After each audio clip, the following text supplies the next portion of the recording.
Bugünə qədər yediyiniz bütün salatları unudun.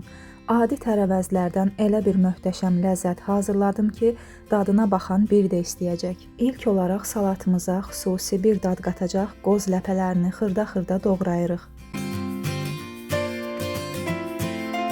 Daha sonra əvvəlcədən qaynadılmış və soyudulmuş çuğundurlarımızı sürtkəcin iri gözündən keçirdirik.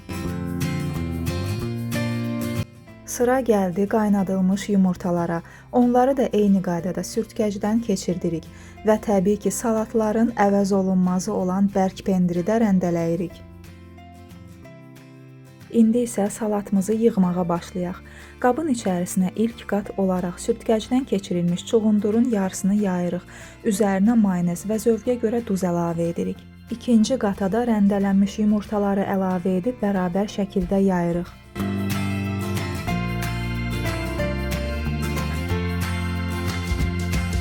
İndi isə bura bir diş sarımsağı sürtkəcdən keçirdirik. Növbəti qatımız rəndələnmiş pendirdir.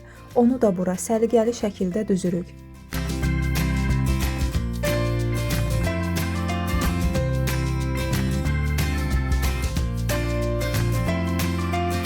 Pendirin üzərinə də videonun əvvəlində doğradığımız qoz ləpələrini səpirik.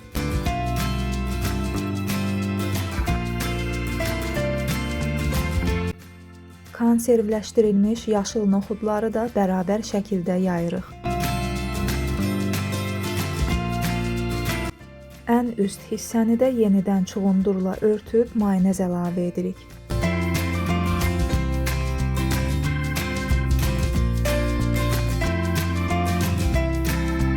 Salatın üzərini qaşıqla düzləşdirib, dadların bir-birinə qarışması üçün 1 saat soyuducuda saxlayırıq. Və budur, salatımız hazırdır.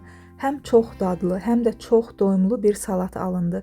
Hazırlayacaq olan hər kəsə indidən nuş olsun. Gələn videolarda görüşənədək inşallah hələlik.